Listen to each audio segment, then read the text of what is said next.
La nieve caía como ceniza en la tranquilidad previa al amanecer, cubriendo los tejados torcidos y las ventanas cubiertas de polvo de una ciudad que todavía pretendía ser santa. El campanario de la primera iglesia del Evangelio se alzaba en lo alto. Las tejas de pizarra rimaban con la escarcha, la cruz se inclinaba ligeramente hacia el oeste, como si incluso ella se hubiera cansado de las mentiras de abajo. Ella May estaba descalza, vestida con un fino camisón blanco que colgaba suelto sobre sus delgados hombros. Sus muñecas, rojas y en carne viva, estaban atadas por delante de ella con un cordel áspero que se hundía más cada vez que tropezaba. Detrás de ella, dos diáconos caminaban en silencio, sus botas crujiendo contra la grava. Uno de ellos sostenía una pistola. El otro llevaba un saco de arpillera. Ella no lloró, no porque fuera valiente, sino porque ya había llorado cada lágrima que su cuerpo podía permitirse en el sótano donde la habían mantenido durante 2 noches. Con el pan retenido, el cuerpo sacudido por el frío y la mente convencida de que ya había muerto y nadie se había dado cuenta. Llegaron al pie del campanario. El reverendo Thorne permanecía de pie al pie de las escaleras como una estatua, alto, sereno y vestido de negro con botones plateados que captaban la poca luz que ofrecían las linternas. Tenía las manos juntas frente a él y la Biblia descansaba en el hueco de un brazo. Su rostro estaba tranquilo y su voz baja. Se le dio una oportunidad y escupió sobre la santidad de la misma. El viento atrapó el cabello de ella mientras se soltaba de su trenza, y algunos mechones se pegaban a sus labios agrietados. Un niño cercano gimió y su madre lo hizo callar rápidamente. La plaza estaba llena, los rostros envueltos en chales y vergüenza, todos los ojos asomados por detrás del encaje o el ala del sombrero. No vinieron a protestar, sino a presenciar, no a salvar, sino a ver hasta dónde podía caer una niña cuando no obedecía. El reverendo los miró con la mano levantada como si estuviera bendiciendo a una congregación. Ningún hombre tendrá una esposa rebelde, dijo, mejor arrojado desde las alturas que arraigado en el infierno. Alguien sollozó. Un perro ladró a lo lejos. Levantaron el saco. Ella no se resistió. No habló. Se lo taparon la cara y el mundo se desvaneció en el hedor a moho y tierra. Alguien se lo ató bajo la barbilla con un nudo tosco que se le clavó en la piel. Volvieron a tirar de la cuerda alrededor de sus muñecas. Y entonces subió un escalón, luego otro. Cada mirada crujió como un estertor. Los contó en silencio, no por miedo, sino porque contar se sentía como lo único que aún controlaba. 49 escalones. 50-51. La torre se estrechó. El viento gemía a través de sus listones rotos. Campanas que no habían sonado en años se balanceaban suavemente en la corriente de aire, sus bocas de hierro tintineando como dientes. Pensó en su madre. Su rostro. No el de la tumba, sino el de la cálida cocina. La forma le puso flores silvestres en la trenza a ella antes de ir a misa. Esa versión era más difícil de recordar ahora, carcomida por el silencio y las habitaciones oscuras. En la cima, se detuvieron. Alguien abrió las contraventanas. El frío arreció. La luz se volvió azul. Esperó el empujón, el final. Abajo, el reverendo levantó la mano para silenciar los murmullos de la multitud. Pero antes de que pudiera hablar, una voz, áspera y desconocida, resonó desde el borde de la plaza. «Basta». No era un grito, ni una súplica, solo una declaración, clara como el acero repujado. Todas las cabezas se giraron. Boaz Callejan no parecía un héroe. Llevaba un abrigo raído, del color de la corteza de pino, y botas de tacón suave y desgastado. Llevaba el pelo oscuro recogido en la nuca, la barba pulcra, pero salpicada por el invierno. No llevaba ningún arma, solo un trozo de madera al hombro, medio cepillado, lleno de virutas. Avanzó, la nieve caía espesa, empapándole el cuello. Nadie se movió para detenerlo. Ni siquiera al diputado.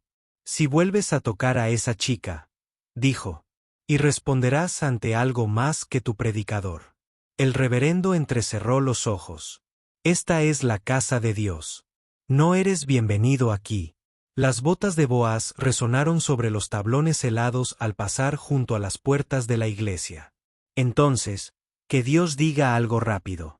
Algunos hombres se movieron. La señorita Haselwyn, de pie cerca de la puerta de la panadería, se llevó los dedos a la boca. Los diáconos dudaron. Uno miró a la multitud, luego a la chica. Le temblaban las manos. Dentro del campanario, ella lo oyó todo. La forma en que la voz de un hombre podía desatar el miedo de 100 personas. No sabía su nombre, solo que había hablado y que no había usado su nombre como arma. El tono del reverendo se endureció. Ella desafió la unión sagrada. Despreció al hombre elegido para ella. Boaz se detuvo al pie de las escaleras. Ella dijo que no. El rostro del reverendo se puso rojo. Era una ingrata. Boaz miró hacia el torre, hacia la chica. Nadie podía verla. Tenía miedo. Silencio. Entonces un grito desde el campanario. Uno de los diáconos había soltado la cuerda. No vine aquí para esto, murmuró el hombre, bajando las escaleras de espaldas. Solo arreglo cercas. El otro la siguió, con la cara roja, murmurando disculpas al viento. Y entonces solo estaba ella, de pie sobre tablas astilladas, con un saco sobre la cara, la escarcha trepando por sus piernas desnudas. Boaz subió a la torre lentamente. No se apresuró.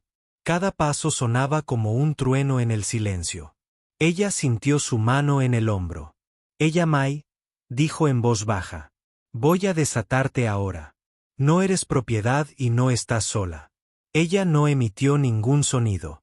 Él aflojó el nudo, sacó el saco. La luz la inundó y ella hizo una mueca. Tenía la cara amoratada. Un pómulo hinchado, sangre en el labio, pero sus ojos, abiertos y aturdidos, seguían siendo claros. Lo miró por primera vez, y él la miró como si ella no era una pecadora, ni una mancha, sino una niña que había sido arrojada al fuego y había salido del humo, llena de cicatrices y temblorosa, pero completa. Se desplomó contra él. Él la atrapó. Descendieron juntos, su cuerpo medio inerte, con una mano aferrada a su abrigo como la de una niña. Al final, el reverendo dio un paso al frente. Está. Boaz no se detuvo. Es libre, dijo. Pasaron junto a la multitud. Nadie se movió. Una mujer lloró. Un niño apartó la mirada. Hasel se aferró a su delantal.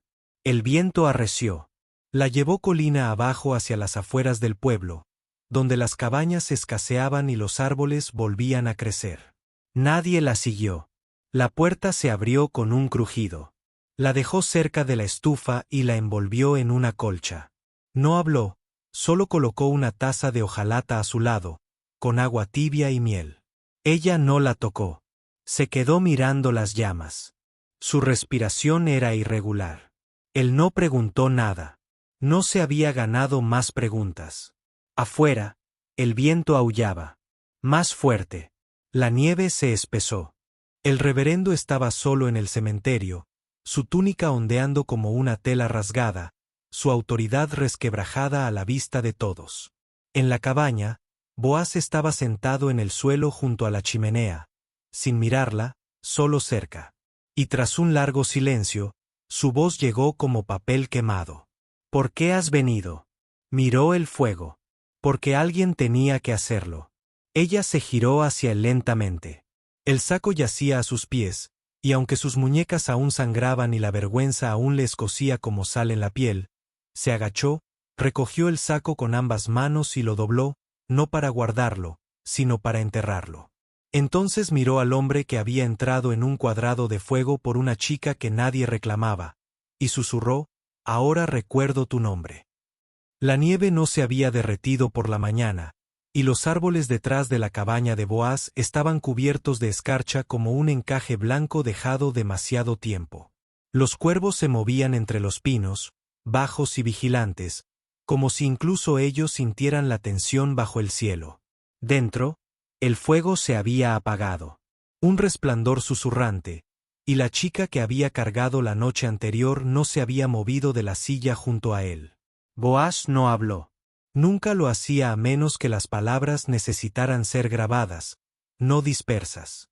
Se movió a su alrededor con suavidad, las botas amortiguadas por la alfombra de lana, poniendo un nuevo leño sobre las brasas.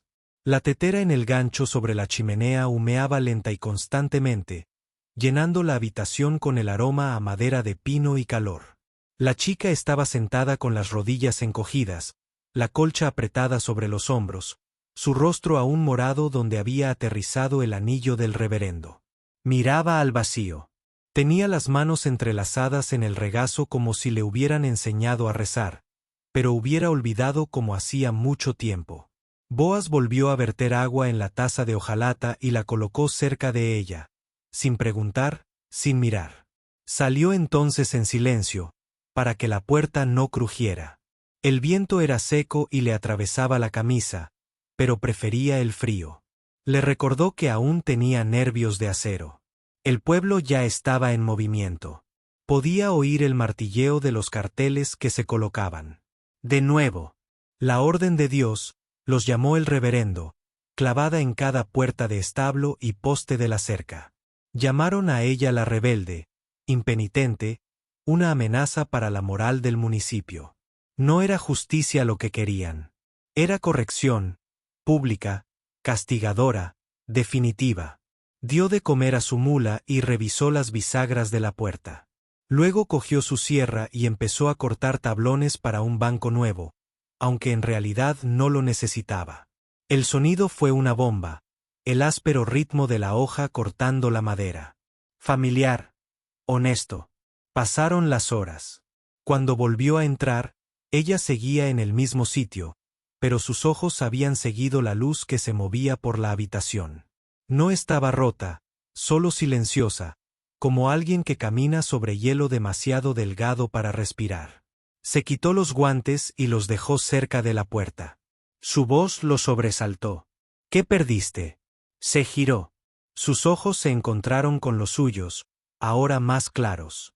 Señaló la cabaña. El espacio, los estantes hechos a mano, las herramientas organizadas con una reverencia que rozaba lo sagrado. Todo esto, dijo, vive sola. ¿Por qué? Acercó una silla frente a ella y se sentó con lentitud y cuidado. Mi esposa, Ruth, murió al dar a luz a nuestro hijo. Él murió 5 minutos después que ella. Ella parpadeó. Intenté gritar, dijo, con voz tranquila, pero no le salió nada. Así que, en cambio, construí este lugar. Asintió lentamente. Lo siento, susurró. Boaz se encogió de hombros como un hombre que hace tiempo hizo las paces con los fantasmas. No lo digo para ganarme compasión. Lo digo para que lo sepas. Yo también he vivido en silencio. Se quedaron allí en esa quietud. De esa clase de silencio que no presiona, que no tira, que simplemente existe entre dos almas que han perdido lo suficiente como para no forzar nada más. Más tarde esa noche, llamaron a la puerta. Boaz abrió la puerta y encontró a la señorita Hazel Wind allí de pie, con el chal ceñido y la mirada nerviosa. Tenía que advertirte, dijo. Detrás de ella, el cielo se tiñó de naranja mientras el sol se ponía tras los pinos. Están celebrando una reunión, dijo. En la iglesia, dicen que la secuestraste, que estás albergando la rebelión. El reverendo quiere llamarlo arresto. La mandíbula de Boaz se movió una vez, pero no dijo nada. Hazel miró detrás de él. Vio a ella junto al fuego. No debería ser vista todavía, dijo Hazel con suavidad. No así. No hasta que vean su agujero. Ella no se movió. Escuchó cada palabra. Hazel metió la mano en su bolso y le entregó una lata pequeña. Ese de moretones. Usa esto. Es joven. La piel sana más rápido que el alma. Boaz la tomó, asintiendo una vez. Gracias. Hazel dudó en el porche. Boaz. Este pueblo no sabe qué hacer con la amabilidad silenciosa. No estoy aquí para enseñarle. No, dijo Hazel, retrocediendo. Pero tal vez sí. Cuando regresó, ella intentaba ponerse de pie. «Quiero irme», dijo. «Aún no eres fuerte. No quiero que piensen que me estoy escondiendo». Boaz la miró. Esta chica que casi había muerto, que no tenía más nombre que el susurrado con disgusto detrás del encaje. «Velos». Y aún así, ella permanecía descalza, con la espalda recta como una cuerda de campana, con la mirada desafiándolo a discutir. «De acuerdo», dijo finalmente, «pero si intentan tocarte de nuevo, esta vez no hablaré sin más». Ella lo miró, con una parte de ella quebrándose. Esa noche, ensilló la carreta de mulas, metió a ella dentro y la envolvió en un chal limpio que le había dejado la señorita Hassel. Ella no usaba maquillaje, no lo necesitaba. La hinchazón había disminuido lo suficiente como para que sus pómulos volvieran a aparecer. Sus manos estaban apoyadas en su regazo, sosteniendo un pequeño paquete, una sola hoja de papel, la declaración de compromiso original que el reverendo había fijado en las puertas de la iglesia. Ella lo había conservado. La plaza del pueblo estaba llena otra vez. Las velas parpadeaban en candelabros de hierro. Los hombres estaban con los brazos cruzados. Las mujeres con gruesos mantos apretaban sus Biblias con fuerza, con los labios apretados, y allí, bajo el campanario, estaba el reverendo Thorne, vestido de negro, y su hijo Silas a su izquierda, como un perro que aún no había sido entrenado para curar. Booz condujo la mula hacia adelante. No dijo nada, al principio. Dejó que el silencio se volviera pesado e incómodo. Entonces, cuando todas las miradas los encontraron, cuando ella bajó del carro, lenta y majestuosa a pesar de los moretones, él habló. «No soy predicador», empezó. «No soy bueno con las palabras y no voy a fingir que lo soy», se burló el reverendo. «Pero yo sé lo que es correcto», continuó Boaz. «Y sé cómo se ve la vergüenza cuando se disfraza de rectitud». Los murmullos se agitaron. «Esta muchacha», dijo señalando suavemente, «fue llevada al matadero por decir no. Eso es todo». El reverendo levantó la mano. «Ella desafió la casa de Dios». «Ella te desafió», dijo Boaz más fuerte ahora, y el pueblo la siguió. «Porque el miedo es más fácil que el coraje». Un jadeo. Silas dio un paso adelante. «Ella me sedujo», escupió y luego se enfrió. La voz de Booz no se elevó, sino que se hizo más profunda, como una tormenta que avanza a través de la roca. La reclamaste como si fuera ganado, y cuando ella se negó, la pintaste de malvada para salvar tu orgullo. Silas se puso rojo. «No la conoces». Boaz miró a ella y luego volvió a mirarla. «No lo necesito», escuché su silencio. El reverendo intentó dar un paso adelante, pero algo en el rostro de Boaz lo detuvo. «Ella no es tuya para limpiarla, ni tuya para corregirla. Ella es una niña que quería elegir». La ciudad se movió, los pies se arrastraron. Una mujer se santiguó. Un joven bajó la mirada. Ella dio un paso adelante ahora. Su voz era como el viento entre campanadas, suave pero fría. «Me habría casado con él si lo amara. Habría obedecido si creyera que era sagrado. Pero ninguna de esas cosas era cierta». Silas se estremeció. El reverendo Pald. Ella levantó el papel de compromiso y luego lo dejó caer al barro. Hassel salió de las sombras, tomó el brazo de ella suavemente y se paró a su lado. «Ella no es impura», dijo Hassel. El reverendo parecía traicionado. Pero Boaz ahora estaba más erguido, con las manos sueltas a sus costados. Solo había hablado una vez, pero esa vez había resonado más fuerte que cualquier sermón. Mientras la multitud se dispersaba lentamente, insegura pero cambiada, un solo copo de nieve cayó del techo de la iglesia y aterrizó en la palma abierta de ella. Ella lo miró fijamente, frágil, perfecto, luego miró a Boaz, con voz firme. «Mañana me gustaría aprender a construir algo». La cabaña de Boaz estaba en un silencio que no hacía preguntas. Las paredes respiraban suavemente con el calor de la madera, y el aroma a ceniza, pino y lana vieja flotaba en el aire como un silencio. Afuera, Los últimos restos del invierno se derretían a trozos. El sol no calentaba mucho, pero ahora permanecía más tiempo, deslizándose por las ventanas de la cabaña con dedos dorados que rozaban las tablas del suelo como si también quisieran olvidar lo que la chica de dentro había sobrevivido. Ella se movía con cuidado, como si el espacio fuera a romperse bajo sus pasos. Todavía estaba envuelta en el chal prestado de Hazel, pero ya no ocultaba su rostro cuando se levantaba el viento o alguien pasaba por la ventana. Boaz había construido su casa junto a la carretera principal, entre árboles, como lo hace un hombre cuando ha aprendido a vivir con la memoria y la soledad. Y aunque nunca lo dijo directamente, ella podía sentirlo en la forma en que colocaba las cosas, las tazas a juego, las 2 sillas junto al fuego, la segunda colcha ya doblada antes de que ella llegara. No lo había dicho. Gracias. Todavía no. No sabía cómo decirlo sin que sonara a rendición. Esa mañana, abrió el baúl cerca de la ventana. Estaba forrado de cedro con un borde tallado en forma de enredaderas. Dentro había 2 vestidos doblados con cuidado, uno de ellos suyo, no de la casa del reverendo, no de ningún desfile dominical de encajes y mentiras modestas, sino de antes, de cuando su madre aún vivía, y lo habían cosido.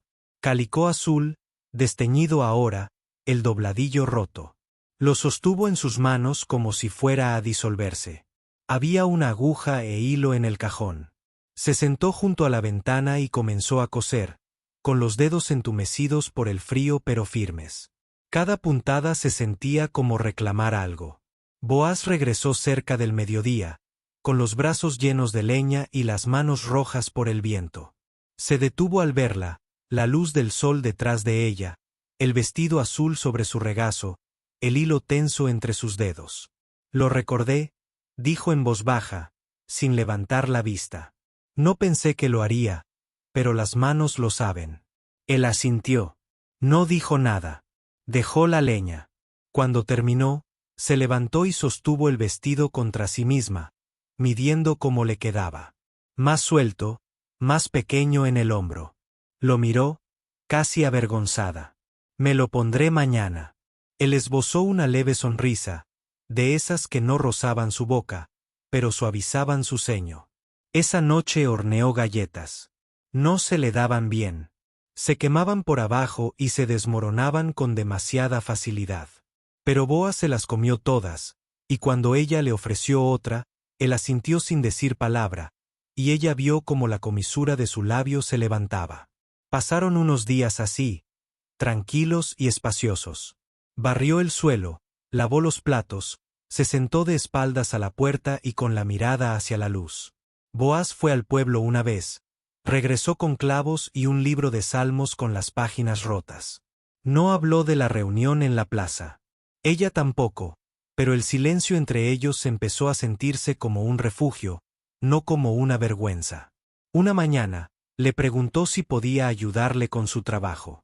No solo horneando, ella, dijo con una inclinación de barbilla que lo hizo detenerse.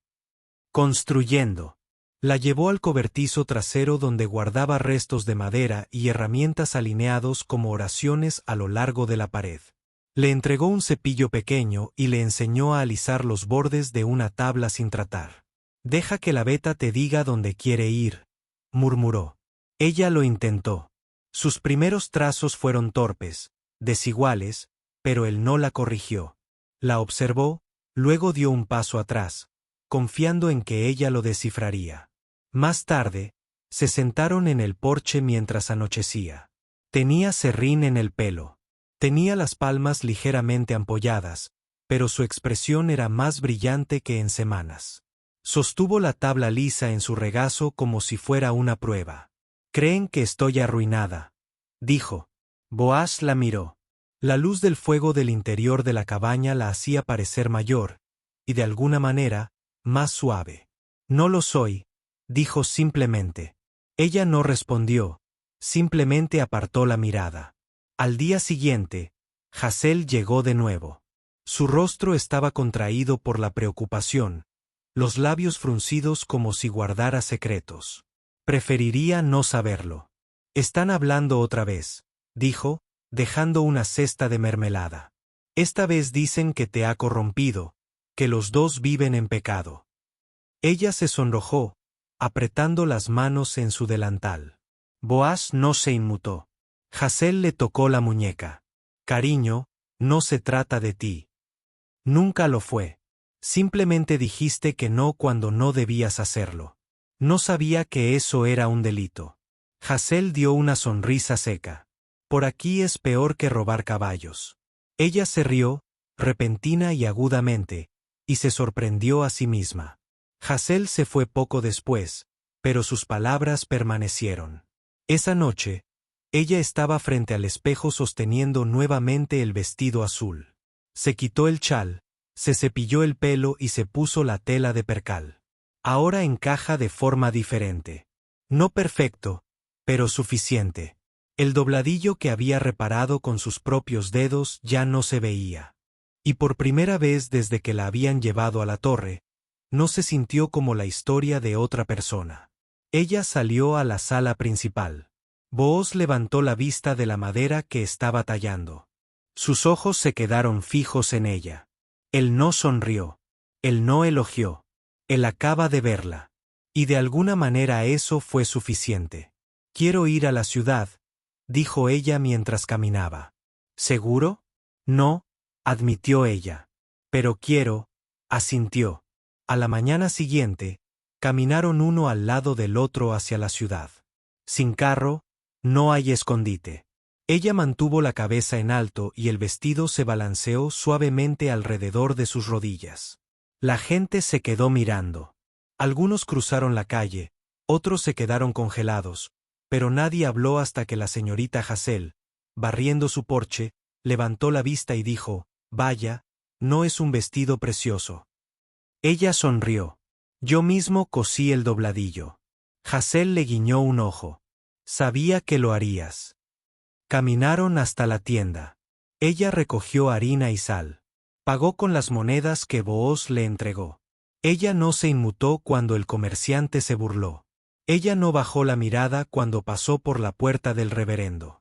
De regreso a la cabaña, colocó la flor en el estante, puso la sal junto a la estufa y luego, por primera vez, le hizo una pregunta a Boaz, no sobre las tareas del hogar, la leña o el clima, sino sobre él. ¿Por qué no te has vuelto a casar? Él levantó la mirada pensativo. Ruth llenó cada parte de la casa. Incluso las partes que uno no conocía estaban vacías. Supongo que nunca quise reemplazar eso. Ella consideró eso y ahora él no respondió de inmediato, pero más tarde esa noche encontró una tabla nueva colocada en el porche. Había tallado un nombre, ella Mai, con una pequeña flor al lado. Pasó los dedos sobre él lentamente, con reverencia, y cuando volvió a mirar hacia la ventana de la cabaña, Boaz estaba allí, observando, no esperando, simplemente allí. Presionó su mano sobre el nombre tallado y susurró más para sí misma que para nadie. «Ya no me siento arruinado». Desde el bosque detrás de la casa, un cuervo gritó una vez y voló hacia el cielo que se desvanecía. Sus alas negras se desvanecieron en una luz dorada. Y dentro de su pecho, algo que creía muerto se agitó. No es amor, todavía no, pero es algo que podría ser. La citación fue publicada al amanecer, fijada al boletín de la ciudad con un clavo oxidado y la mano enguantada de color negro del reverendo. El pergamino crujió en el frío. Las palabras estaban escritas con su pesada letra. Reunión pública, el orden de Dios debe ser restaurado. Sin nombres, pero cada alma que lo leyó sabía de quién se trataba. A media mañana, los susurros se elevaban como polvo detrás de los mostradores de las tiendas, sobre los lavabos, a lo largo de los bancos de las iglesias demasiado rígidos por el silencio. Algunos asintieron en señal de acuerdo, otros evitaron la mirada del otro. Algunos recordaban la torre, recordaban el saqueo, pero la voz del reverendo era más fuerte que el recuerdo, y la vergüenza avanzaba rápido en lugares donde la verdad era demasiado lenta para seguirle el ritmo. Booz no se inmutó cuando Hazael trajo la noticia a su puerta. Ella permaneció allí con el delantal retorcido en sus manos, sus ojos moviéndose entre su rostro y los pinos detrás de él. Lo llaman una restauración, una limpieza de autoridad. Pretenden recuperarla mediante las escrituras, sino mediante la ley. Él no respondió de inmediato. Acabo de salir al porche y vi cómo la escarcha se derretía de la barandilla bajo su palma. Ella no irá, dijo. La voz de Hazael se quebró. ¿Crees que eso importa? Dentro, ella estaba de pie junto a la ventana, con los brazos cruzados sobre el vestido azul que había usado cuando llegó a la ciudad unos días antes. Ahora colgaba de un clavo cerca del hogar. El dobladillo roto y cuidadosamente remendado, símbolo de algo recuperado.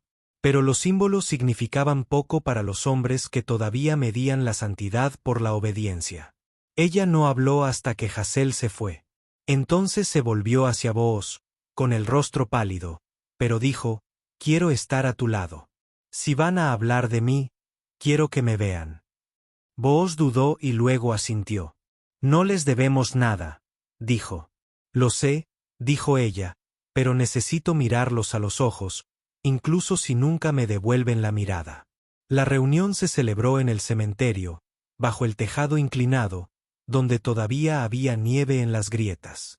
Se colocaron bancos de madera en filas y una plataforma levantada con tablones de carro formaba un escenario.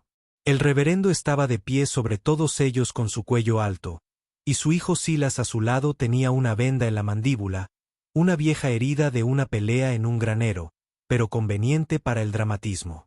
Llegaron tarde.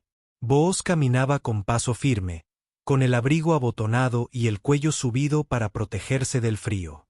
Ella caminaba a su lado, con la trenza apretada, la barbilla alta, las manos desnudas y rojas por el frío, pero no ocultas. La multitud se movió, algunos susurraron, otros se alejaron. Ella siguió caminando. El reverendo levantó las manos y pidió silencio. Hijos de Dios, empezó, con voz lenta y melosa. Nuestra paz ha sido perturbada. Nuestras hijas se han rebelado. Nuestro orden ha sido objeto de burla. Es hora de restaurar la rectitud antes de que la corrupción se extienda más. Ella no pestañeó. Boaz no se quedó de brazos cruzados. Silas dio un paso al frente. Ella sedujo, luego avergonzó, dijo. Rechazó la unión, desobedeció a su protector. Ahora ostenta el pecado como seda. Boaz apretó la mandíbula, pero sus manos permanecieron a sus costados. Para empezar, ella nunca fue tuya, dijo. Se oyeron jadeos. El reverendo levantó una Biblia en su puño. A la niña le fue prometida. Bajo mi techo, bajo mi autoridad. Booz miró los rostros de la multitud. Hombres que habían convertido a sus hijas en moneda de cambio, mujeres que habían tragado el silencio como si fuera una sopa. Se la ofrecieron, no la prometieron. Y ella dijo, no, ese debería haber sido el final. El reverendo entrecerró los ojos. La habéis albergado, la habéis corrompido, habéis desafiado a la iglesia. Las boas dieron un paso adelante, no en voz alta, pero sí con firmeza. Le di un techo y una estufa. Ella se dio dignidad. Si eso es corrupción, tal vez hemos estado predicando el evangelio equivocado. Silencio. Entonces ella dio un paso adelante. Su voz, cuando llegó, era suave, pero se escuchó. Yo no corrí, no te tenté. Me negué. Ella se volvió hacia Silas. Querías obediencia, no amor. Querías una esposa que no hablara. Y cuando dije que no, me pintaste de. La palabra cayó como una cerilla en la hierba seca. Yo era una chica que tenía sueños, dijo, mirando a la multitud. Pero aprendí pronto a no hablarlas. Ni en este pueblo, ni bajo ese campanario. Se quedó sin aliento. Ella se estabilizó. Pero descubrí que el silencio se puede romper. Ese amor no necesita altar para crecer. Solo hace falta amabilidad y tiempo. Ella recurrió a Booz y a alguien que no pide nada a cambio. Se oyó un murmullo. Hazael dio un paso adelante desde un lado, con las manos apretadas sobre su chal. Yo estaba allí cuando la arrastraron. Dijo. Escuché la oración antes de que la subieran por esas escaleras. No era la voz de Dios la que los guiaba. Era orgullo. Otros se movieron en sus asientos. Una mujer joven lloró en silencio. Silas dio un paso adelante nuevamente y la furia aumentó. Ella pertenece a este pueblo. Ella debería ser castigada. Boaz se movió ahora frente a ella, con voz baja pero peligrosa. Ella se pertenece a sí misma. Y si la tocas, me respondes. El diputado Roy Laham se abrió paso entre la multitud. Entonces, con el sombrero en la mano y el rostro pálido. Nadie le pone las manos encima a nadie, dijo. Esta reunión no es justicia. Es un funeral por su control, reverendo.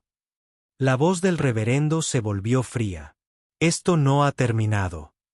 Boaz se giró y tomó la mano de ella. Lento, deliberado, sin vergüenza. Es para nosotros. Y juntos salieron del cementerio. Nadie los detuvo. De regreso a la cabaña, permanecieron en silencio. El sol había comenzado a caer, iluminando el cielo con un suave resplandor naranja que convirtió la nieve en oro. Ella se apoyó contra la barandilla del porche. Su respiración ahora era constante. Dentro, la estufa brillaba. Booz entró primero, pero se detuvo en la puerta cuando ella no lo siguió. Ella se quedó allí un largo momento, mirando el camino detrás de ellos. Entonces ella dijo, lo suficientemente alto para que él pudiera oír. Quiero construir algo mañana, no por calor, sino por permanencia. La tierra estaba fría, pero se quebró fácilmente bajo la pala de Booz. La nieve se había derretido temprano esa primavera, empapando el suelo y dejándolo lo suficientemente suave para plantar. Trabajaba en silencio, con las mangas arremangadas hasta los codos y los músculos moviéndose bajo una camisa de lino desgastada en el cuello. El campo detrás de la cabaña se extendía largo y expectante. A su alrededor, el mundo estaba despertando. Brotes en los árboles, pájaros discutiendo en los aleros, el aroma de la savia del pino trepando por el aire como incienso. Ella estaba parada cerca, con sus manos metidas en los bolsillos de un delantal prestado, observando la forma en que él se movía, paciente, eficiente, constante. Su vida se había convertido en un ritmo con el que ella había aprendido a adaptarse. Había consuelo en su tranquilidad, en el modo en que nunca le exigía que hablara, sonriera o fingiera. Él hizo espacio para su presencia de la misma manera que tallaba muescas en la madera cuidadosamente y con reverencia. Ella llevaba un pequeño bulto de tela. Él hizo una pausa y la miró. Me gustaría enterrar esto, dijo. Booz se hizo a un lado. Ella se agazapó en el suelo y abrió el paquete. Dentro estaba el saco, el que le ataron en la cara el día que pretendían arrojarla de la torre. Estaba deshilachado, con el fondo cubierto de sangre vieja y tierra, una reliquia de crueldad disfrazada de virtud. Boaz no le preguntó por qué lo había guardado. Lo depositó con cuidado en el agujero. Luego, sin levantar la vista, dijo, si planto algo aquí, tiene que significar algo. La voz de Boaz era baja. ¿Qué te gustaría que fuera? Un árbol, dijo. No una flor, no algo delicado. Él asintió y metió la mano en la caja que tenía a su lado, sacando un retoño. Manzana, dijo.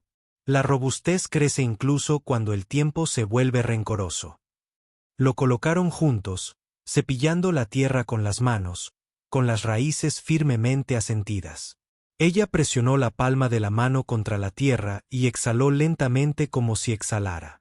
Tras ellos, la cabaña permanecía silenciosa, pero no fría. Salía humo en volutas de la chimenea. Una hogaza de pan se enfriaba en el alféizar. 2 sillas en el porche, desgastadas pero esperando.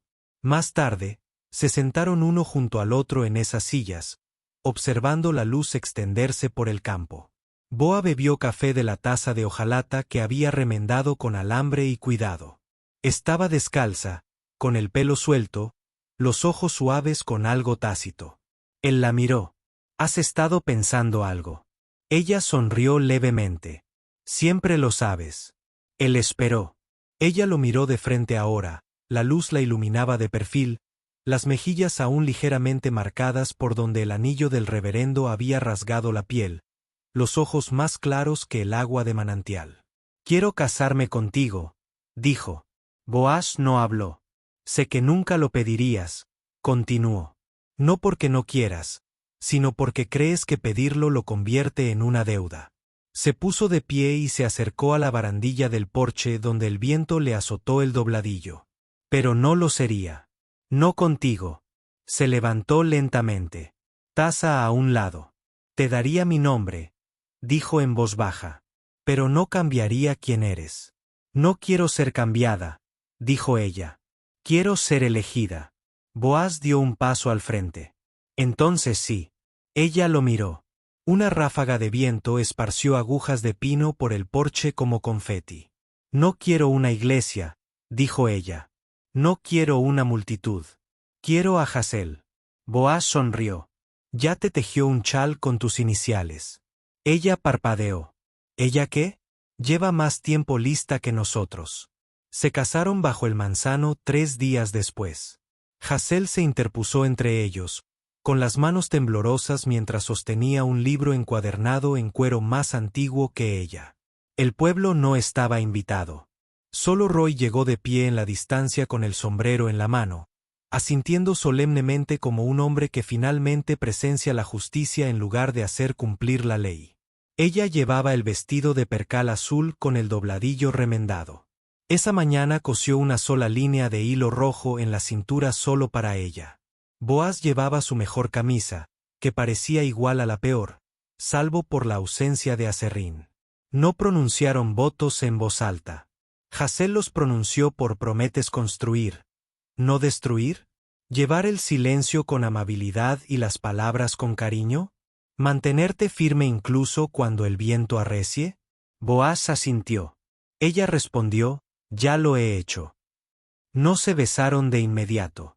Boaz le tomó la mano, besó sus dedos, callosos por la madera y las flores, y por reconstruir. Luego besó su frente donde antes estaban los moretones. Finalmente, sus labios, suaves, seguros, lentos. Llovió esa noche. No un aguacero, solo una llovizna silenciosa que oscurecía la tierra y cantaba contra el techo. Se sentaron junto al fuego, uno al lado del otro. Sin prisas, sin ceremonias aparte de su presencia. Ella sostenía el libro de Salmos que él había comprado semanas atrás. Páginas aún rotas, pero hermosas en su fragilidad. Solía pensar que Dios solo vivía en las iglesias, murmuró. Ahora, creo que vive en las cocinas, en el aserrín, en las cosas que plantas, no en las que amenazas. Boaz no respondió. Solo le tomé la mano. Ella se apoyó contra él. ¿Crees que algún día me perdonarán? Ella preguntó. ¿Para qué? Por elegirme. El agarre de Boaz se hizo más fuerte. Ellos lo olvidarán, pero tú no tienes por qué hacerlo. Ella asintió y miró hacia el fuego. El viento gimió una vez alrededor de la cabaña y luego se calmó. Afuera, el manzano se erguía alto contra la noche, sus raíces aferrándose a una tierra que una vez estuvo manchada por la vergüenza. Un año después, floreció. Flores blancas como estrellas se esparcían entre sus ramas, y cada primavera volvía a florecer. Algunas historias terminan con campanas, velos y palomas. Terminó con manos y tierra, un nombre pronunciado sin miedo, y una mujer que una vez usó un saco sobre su cabeza, ahora parada descalza bajo la lluvia junto al hombre que vio su valor antes de que el mundo recordara cómo. Porque el amor no siempre llega con un rayo. A veces llega con tranquilidad, con refugio, con el coraje de decir, esta vez elijo yo.